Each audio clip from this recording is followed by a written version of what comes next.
Welcome everybody to this very special edition of our online content here at the Dennison Railroad Depot Museum. My name is Jacob and we are going to be doing something extra special just for you. But before I do that, I want to ask you a question. Have you ever been in a space and you feel the hair on the back of your neck stick up or on your arms, or you feel like somebody's behind you but there's nobody really there? If you come to this museum, that happens a lot. So we have a special guest with us, our Executive Director Wendy Zucal, and we have some questions for her, and we're going to be talking about the ghosts of the Dennison Depot. Now this will be a whole series, probably about 6 of them, all about the ghosts of the depot, because we have quite a few of them. So welcome, Wendy. And so my first question to you is, A, do you believe in ghosts? Well, Jacob, I would say I'm the kind of person who didn't believe in ghosts. I thought ghost stories were entertaining and a lot of fun.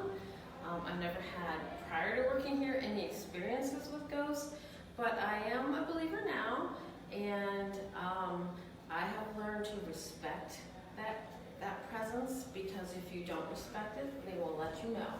So, yes. Now, the ghosts here, do you believe that they are good or that they are bad? I think we have a whole spectrum of ghosts. We have, where we're standing now, we're going to tell a story a little bit later of a friendly ghost who doesn't bother us, who actually was the first ghost that we identified. But there's a whole other spectrum where I do think they're a little angry and unhappy and get quite mad at us if we sass them back, as you know. And in the middle, we also have children who are ghosts, who are just ornery ghosts. I definitely think they're ornery. Yeah, they're ornery. So where do you think it all began? Like what do you think would be like kind of the apex, or even kind of like the beginning of where all of the kind of energy started? Like where do you think that started? Where do you think it happened? Well, we had a ghost here when we first opened prior, which we'll talk about at the end. But for years and years, there was nothing that ever made us feel uncomfortable until the Methodist Church in Dennison was donated to us. And we decided we needed to use that area for collection storage. So we had all of our artifacts stored in that church, which we were sharing with another organization that had offices there. And we noticed all of a sudden there was one storage space that we call costume storage that was always unlocked. So we'd go over there and it'd be unlocked and we'd lock it. Fine, and I would get after my staff, because I'd go over there after that and say, "It's unlocked again. Why are you leaving it unlocked? You have to lock it." I'd go over again, it was unlocked, and I'd come to my staff and say, "Really guys, you need to lock this. There's other people in the building." It was constantly unlocked. Finally, 2 staff members went over together and locked it and confirmed that each other was locking it. And of course, you can guess, we went over and it was unlocked. So at that point, we thought this is just not normal. So we went to the director of the organization that shared the church with us and said, this space is always being unlocked. Did we give you a key and forget it? Are you going in there? Why? We're trying to figure out why it's unlocked. And they, of course, asked us what was stored in that room.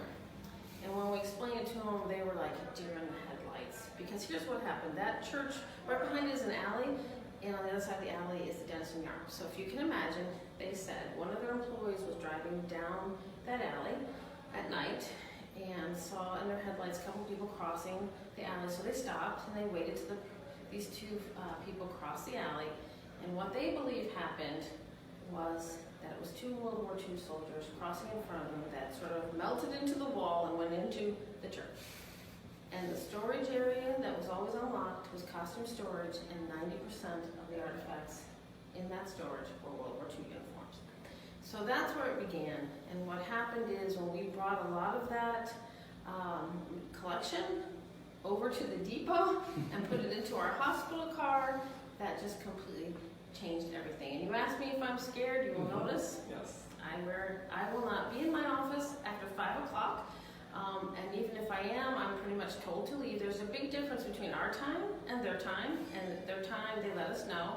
I won't go to work without my medal. And I say this in all seriousness. So Jacob said we're going to do a 6-part series, but if things get rough here, yeah, she's it's out. it's canceled. I'm out. I don't feel afraid in the depot. In the railroad cars, I will not stay there, except with the exception of Polar Express, because there's a lot of people around. Even then, they slam things around and remind me I'm not supposed to be there. So that's where it all started. Exactly. So as Wendy said, there are ghosts that are here in the lobby and of course in the gift shop and the main area of the building. So what we're going to do is we're actually going to take you on a tour. Each part of the series will be a different piece of the building that we're going to talk about. But the one I do want to talk about, so follow me this way, we're going to talk about the one that happened most recently here in the gift shop.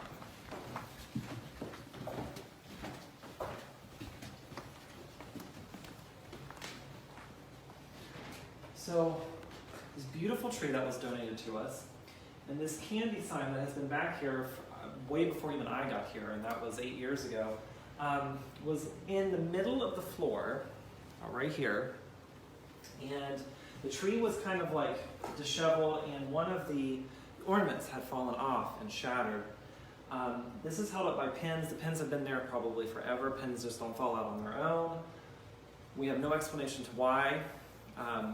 We really need to look at the security camera and see like if there was some, well, I don't know if we want to, but one of the things we really were concerned about was that like, why is this falling in the middle of the floor? It knocked the whole tree over, but like even if it had like landed here, it would never have ended up on the floor in the middle of the room. No possible way. Physics just does not allow that. So we think that maybe they were mad about something. It's very possible. They tend to get touchy, especially when we're here late at night. As Wendy said earlier, when it is their time, it is their time. They don't want anybody else here. They want you out, and they'll make sure you do get out. So something to always think about when you're going here through the museum. So that concludes basically our first part of the series. Check and see us next time when we talk about ghosts on the lower level of the museum.